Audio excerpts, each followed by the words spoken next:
ሰላም ጤና ይስጥልኝ። ይህ ከሰላሌ ዩኒቨርሲቲ ኮምፕሬሄንሲቭ ስፔሻላይዝድ ሆስፒታል በየጊዜው የሚቀርብላችሁ ጤና መረጃ ነው። እኔ ዶክተር አዳነ በላይ እባላለሁ። የማህፀንና ጽንስ ሕክምና ስፔሻሊስት ሐኪም ነኝ። በመደበኛነት በዚሁ ተቋም በማገልገል ላይ እገኛለሁ። ዛሬ የምንነጋገርበት ርዕስ በእንግሊዝኛው አብኖርማል ዩትራይን ብሊዲንግ ወይም ደግሞ ወደ አማርኛ ስንመልሰው ያልተለመደ የማህፀን መድማት የሚባለውን ነው። እንግዲህ ያልተለመደ ማህፀን መድማት ስንል የተለመደ የማህፀን መድማት አለ ማለት ነው። ከነዚህ ከተለመደ ማህፀን መድማት ውጭ ሲሆን ያልተለመደ የማህፀን መድማት እንለዋለን። ትርጉሙን ስናይ የተለመደ የማህፀን መድማት ማለት አንድ እናት ወይም አንድ ሴት ከእድሜዋ ለአቅመ ሔዋን ከደረሰ ጊዜ ጀምሮ በየወሩ የምታየው የማህፀን መድማት ወይም ደግሞ የመራባት ዑደት ይባላል። እሱም በየ7 ቀኑ ከ2 እስከ 7 ቀን አቬሬጅ በ5 ቀን ሊቆይ የሚችል በየ28 ቀኑ አቬሬጅ ከ21 እስከ 35 ቀን ድረስ ሊመጣ ይችላል። ብዛቱን በሜጀር ስናደርገው ከ2 እስከ 80 ml ሊሆን ይችላል። ከዚህ የተለየ ሲሆን አብኖርማል ዩትራይን ብሊዲንግ ወይም ደግሞ ያልተለመደ የማህፀን መድማት ልንለው እንችላለን። ያልተለመደ የማህፀን መድማት የሚባሉት ስለዚህ አንደኛ ከ7 ቀን በላይ የምንደማ ከሆነ፣ ሁለተኛ በወር አበባ መካከል የምትደማ ከሆነ አንድ እናት ወይም ደግሞ ከግንኙነት በኋላ የምትደማ ከሆነ ያልተለመደ የማህፀን መድማት እንለዋለን። ወይም ደግሞ የወር አበባ ካቆመ በኋላ ወይም ደግሞ እርጣት የምንለው ነው በተለምዶ። ከእርጣት በኋላ መድማት ካለ ይህም ያልተለመደ የማህፀን መድማት ነው። ከግንኙነት በኋላ መድማትም ካለ ይህም እንዲሁ ያልተለመደ የማህፀን መድማት ነው። ወይም ደግሞ በእርግዝና ጊዜ አብዛኛውን ጊዜ በእርግዝና ጊዜ መድማትም ካለ ያልተለመደ የማህፀን መድማት ነው። እነዚህ ያልተለመደ የማህፀን መድማት ምክንያቶቹ ብዙ ናቸው። ጠቅለል ሲደረጉ ግን በሁለት ይከፈላሉ። እነሱም በእንግሊዝኛው ስትራክቸራል እና ነን ስትራክቸራል ወይም ደግሞ አካላዊና አካላዊ ያልሆኑ ብለን ልንከፍላቸው እንችላለን።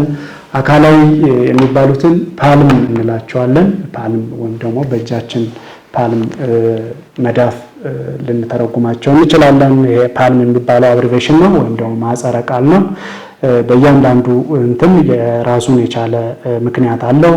ፒን ስንወስድ ፖሊፕ ወይም ደግሞ ከማህፀን ግድግዳ የሚነሳ ትንሽ እጢ ነው። ይህ ከማህፀን ግድግዳ የሚነሳ ትንሽ እጢ ብዙ ጊዜ የሚነሳው አንድ ሴት ሪፕሮዳክቲቭ ኤጅ ግሩፕ የምንለው ወይም ደግሞ በወሊድ ሰዓት አንድ እናት ወይም አንድ ሴት መውለድ በምትችልበት ሰዓት ሊከሰት የሚችል ችግር ነው። ይህም ማለት ብዙ ጊዜ ከ18 ዓመት እስከ 35 ዓመት ባለው ጊዜ ይከሰታል። ብዙ ጊዜ ፖሊፕ ወይም ደግሞ ከማህፀን ግድግዳ የሚነሳ ትንሽ እጢ ምልክቱ ምንድነው? በወር አበባ መካከል ትንሽዬ መድማት፣ ፓንት ማርጠብ፣ የወር አበባ ሲጠብቅ ወይም ደግሞ የ2 ሳምንት ከ3 ሳምንት በኋላ በሚጠብቅበት ጊዜ ወይም ድንገተኛ ትንሽ መድማት ሊሆን ይችላል። ሌላኛው የፓልም ኤ የሚባለው ነው ወይም ደግሞ አዲኖማዮሲስ የሚባለው ነው። አዲኖማዮሲስ ማለት ኖርማሊ ማህፀን 3 ግድግዳዎች ወይም ደግሞ 3 ሌየሮች አሉት። ከዚህ ውስጥ ወደ ውስጥ ያለው ወይም ደግሞ በየወሩ እየፈረሰ የወር አበባ እየሆነ የሚፈሰው ኢንዶሜትሪየም የሚባለው ነው። ወይም መሀል ላይ ያለው ደግሞ ጡንቻ አለ፣ የማህፀን ጡንቻ የሚባለው ወይም ደግሞ ማዮሜትሪየም የሚባለው አለ። ከውጭ ላይ ከበሩ ወይም ደግሞ ማህፀንን ከበር አድርጎ ሸፍኖ የያዘው ሴሮሳ የሚባል አለ። ከዚህ ውስጥ አዲኖማዮሲስ የሚባለው መቼ ነው? የማህፀን የውስጠኛው ክፍል ከመካከለኛው ወይም ደግሞ ማህፀን ጡንቻ ላይ የመጣበቅ ነገር ወይም ደግሞ የመሰራጨት ነገር ካለ ይህም አብኖርማል ዩትራይን ብሊዲንግ ወይም ያልተለመደ የማህፀን መድማት ሊያስከትል ይችላል። ሌላኛው ፓልም ላይ ኤል የሚባለው ነው ወይም ደግሞ ፒኤል ሊዮማዮማ ኤል የሚባለው ነው። ኤል ደግሞ ሊዮማዮማ ወይም ደግሞ የማህፀን ጡንቻ እጢ ማለት ነው። ብዙ ጊዜ የሚከሰተው አንድ እናት ሪፕሮዳክቲቭ ኤጅ ግሩፕ ላይ ባለችበት ጊዜ ነው። ሪፕሮዳክቲቭ ኤጅ ግሩፕ ማለት ቅድም እንደተናገርኩት ከ18 እስከ 35 ዓመት ባለው ጊዜ ነው። ብዙ ጊዜ የሚከሰተው ያልወለዱ እናቶች ወይም ደግሞ እርግዝና ሳይከሰት ከ25 ዓመት በኋላ ሊከሰት ይችላል። ብዙ ጊዜ ብዙ እናቶች ይሄ ነገር ሊኖራቸው ይችላል። ግን አብዛኛውን ጊዜ ምልክት የለውም። በራሱ ከርጣት በኋላ ሊጠፋ የሚችል የእጢ አይነት ነው። ወደ ሌላ ነገርም የመቀየር ዕድሉ በጣም አናሳ ነው። ይሄ ማለት ወደ ሌላ ነገር ስንል ወደ ካንሰር የመቀየር ዕድሉ ዝቅ ያለ ነው ማለት ነው። ሌላኛው ከፓልም ኤም የሚባለው ነው። ኤም ማለት ያው ማሊግናንሲ ነው ወይም ደግሞ ካንሰር የሚባለው ነው። ካንሰር ከብዙ ቦታዎች ላይ ሊነሳ ይችላል። ከማህፀን ጫፍ ሊነሳ ይችላል። ከማህፀን ውስጠኛው ግድግዳ ላይ ሊነሳ ይችላል። ወይም ደግሞ ከዘር ፍሬዎች ላይም ሊነሳ ይችላል። አንዳንድ ከዘር ፍሬ የሚነሱ ማሊግናንሲዎች ወይም ደግሞ ወደ ካንሰር የሚቀየሩ እጢዎች አንዳንድ ጊዜ በአልተለመደ የማህፀን ደም መፍሰስ ሊመጡ ይችላሉ ወይም ደግሞ እንደዚህ አይነት ምልክት ሊያሳዩ ይችላሉ። ሁለተኛው ግሩፕ ወይም ደግሞ ኖን ስትራክቸራል ያልነው በእንግሊዘኛ ወይም ደግሞ አካላዊ ያልሆነ ሊታይ የማይችል ማለት ነው።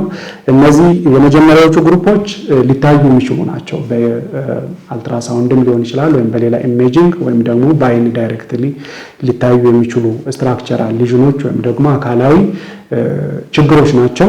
ቀጥለው ያለው ግሩፕ ወይም ደግሞ ኮይን የሚባለው ግን በአይንም በኢሜጂንግም ላይ ሊታይ የማይችል ችግር ነው። አብሪቬሽኑ ኮይን ስለሆነ ከሲ ነው የሚጀምረው። ሲ ማለት ኳጉሎፓቲ ማለት ነው። ኳጉሎፓቲ ወይም ደግሞ ደም የመርጋት ችግር እንደማለት ነው። ደም የመርጋት ችግር ብዙ ምክንያቶች ሊኖሩት ይችላሉ። ብዙ ጊዜ ከዘር የሚወረስ ደም የመርጋት ችግር የሚሆን ከሆነ ብዙ ጊዜ የሚከሰተው የመጀመሪያው የወር አበባ ላይ የወር አበባ መጠኑ ብዙ ይሆናል። ለረጅም ጊዜ ሊቆይ ይችላል። ቶሎ የማይቆም ሊሆን ይችላል። ወይም ደግሞ ተያያዥ የደም ማነስ ችግሮችን ሊያስከትል የሚችል የመጀመሪያ የወር አበባ ዑደት ሊሆን ይችላል። ሌላው ደግሞ ወይም ደግሞ ሌላው ኖን ሄሪዲታሪ ኳጉሎፓቲ የሚባሉት በብዙ ምክንያቶች ሊመጡ ይችላሉ። ከነዚህም ውስጥ አንደኛው የደም ካንሰር ሊሆን ይችላል። የደም ካንሰር በሚኖርበት ጊዜ ደም ያለመርጋት ችግር ሊያጋጥም ይችላል። ይሄም ብዙ ደም መፍሰስ፣ ለረጅም ጊዜ መቆየት፣ የወር አበባ ሊኖር ይችላል። ሌላኛው በመድኃኒቶች ሊከሰት የሚችል የደም አለመርጋት ችግር ሊኖር ይችላል። ስለዚህ ደም ያለመርጋት ችግር ሊያስከትሉ የሚችሉ መድኃኒቶችን የምትወስድ አንድ እናት የወር አበባ የሚበዛባት ከሆነ ቶሎ ብላ ወደ ሕክምና ሄዳ መድኃኒቱን ወይ ማስቀየር ወይም ደግሞ ሌላ ከሐኪም ምክርን ማግኘት ሊያስፈልግ ይችላል ማለት ነው። ከዚህ ውስጥ አዘርስ የሚባሉ አሉ። አዘርስ ኮይን ማለት ሲኦ ስለሆነ ኦ ማለት አዘርስ ነው። አዘርስ የሚባሉት እስካሁን ድረስ ስፔሲፊክ ያልሆኑ ወይም ደግሞ በዚህን ግሩፕ ያልተመደቡ አሉ። ወይም ደግሞ ኦቭላቶሪ ብለን ልንላቸው እንችላለን። ኦቭላቶሪ ማለት ብዙ ጊዜ ኦቭላቶሪ ዲስፋንክሽን ወይም ደግሞ እንቁላል የማምረት ችግር ብለን ልንለው የምንችል ነው። ይህ የወር አበባ ዑደት ኖርማሊ ኮንትሮል የሚደረገው ወይም ደግሞ ዑደቱን ጠብቆ እንዲሄድ የሚደረገው ኦቭሌሽን ወይም ደግሞ ዘር ማምረት የሴት እንቁላል በሚመረትበት ጊዜ የሚፈጠሩ ሆርሞኖች አሉ። እነዚህ ሆርሞኖች ናቸው የወር አበባው ጊዜውን ጠብቆ መጠኑንም ጠብቆ ወይም ደግሞ የሚቆይበትንም ጊዜ ጠብቆ እንዲካሄድ የሚያደርጉት። ግን ዚስ ኦቭላቶሪ ዲስፋንክሽን ወይም ደግሞ ዘር የማምረት ችግር በሚኖርበት ጊዜ ሆርሞኖችም ትክክል አይሆኑም። ብዙ ጊዜ የሚያጋጥመው እነዚህ መጀመሪያ አካባቢ የወር አበባ በመጣ የመጀመሪያዎቹ 2-3 ዓመታት ወይም ደግሞ እንቁላል ተመርቶ ወይም ደግሞ ተለቆ አልቆ ቁጥራቸው እየቀነሰ ሲመጣ የመጨረሻ ከርጣት 2-3 ዓመት ቀደም ብሎ ሊከሰት የሚችል ምክንያት ነው። ይህም የሚሆነው አንደኛ ብዙ መድማት ሊሆን ይችላል። ብዙ መድማት ስንል ቅድም ትርጉሙ ላይ እንዳየነው ከ80 ml ወይም ደግሞ 80 ሚሊ ሊትር በላይ መድማት ሊሆን ይችላል። ከ7 ቀን በላይ መቆየት ሊሆን ይችላል። ወይም ደግሞ ከ21 ቀን ቀደም ብሎ መምጣትም ሊሆን ይችላል። እነዚህ ኦቭላቶሪ ዲስፋንክሽን የሚባሉት። ሌላኛው አይ የሚባለው ነው። አይ ማለት ያትሮጀኒክ ነው። ብዙ ጊዜ ያትሮጀኒክ ማለት ሕክምና ምክንያት ወይም ደግሞ ሳይድ ኢፌክት ወይም ደግሞ ጎንዮሽ ተጽዕኖ የምንለው ማለት ነው። በእርግዝና መከላከያዎች ሊሆን ይችላል። በተለያዩ ሌሎች መድኃኒቶች ምክንያት ሊሆን ይችላል። ብዙ ጊዜ ይሄኛው በእርግዝና መከላከያ መድኃኒቶች ምክንያት የሚመጣ ነው። ከነዚህም ውስጥ ብዙ ጊዜ እንደዚህ አይነት ችግር ሊፈጥር የሚችል የእርግዝና መከላከያ ያየን እንደሆነ ማህፀን ውስጥ የሚቀበር የእርግዝና መከላከያ ማህፀን ውስጥ የሚቀበር የእርግዝና መከላከያ ግን ያልተለመደ የማህፀን መድማት ያመጣል በሚል ምክንያት ግን ከመጠቀም ወደ ኋላ ማለት የለብንም። ምክንያቱም እሱ ከረንትሊ ወይም ደግሞ በአሁኑ ሰዓት ካሉ አቬሌብል ከሆኑ የእርግዝና መከላከያ ሜቶዶች የተሻለ የሚባለው ነው። በማህፀን ውስጥ የሚቀበር የእርግዝና መከላከያ ወይም ደግሞ IUCD የምንለው ወይም ደግሞ በተለምዶ ሉፕ የምንለው ማለት ነው። እሱ አንዱ ነው። ሌላኛው ክንድ ላይ የሚቀበር የእርግዝና መከላከያ፣ ሌላኛው ደግሞ በየ3 ወሩ የሚሰጠን ወይም ደግሞ የሚሰጥ ኢንጀክቴብል ኮንትራሴፕቲቭ ወይም ደግሞ ዲፖ የምንለው በተለምዶ። እነዚህ የእርግዝና መከላከያዎች ያልተለመደ የወር አበባ መዛባት ሊያመጡ ይችላሉ፣ ወይም ደግሞ ያልተለመደ የማህፀን መድማት ሊያመጡ ይችላሉ ማለት ነው። ሌላኛው ኤን ያለው ኒዮፕላዥያ የምንለው ነው። ወይም ደግሞ ኒዮፕላዥያ ቅድም እንዳልነው ብዙ አይነት የካንሰር አይነቶች አሉ። ቅድመ ካንሰርም ሊሆን ይችላል እዚህ ኤን ወይም ደግሞ ኒዮፕላዥያ የሚባለው ላይ።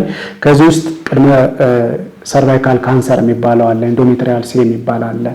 ኢቭን የዘር ማምረቻ ወይም ደግሞ ኦቫሪያን ካንሰሮች አሉ። ከዚህ ውስጥ ኢንዶሜትሪያል ሃይፐርፕሌዥያ ወይም ደግሞ ቅድመ የማህፀን ግድግዳ ካንሰር፣ ቅድመ ካንሰር ያልሆነ ግን ደግሞ ቅድመ ካንሰር ሊዥኖች አሉ። እነሱ እንደዚህ ያልተለመደ የወር አበባ ወይም ደግሞ ያልተለመደ የማህፀን መድማት ሊያመጡ ይችላሉ።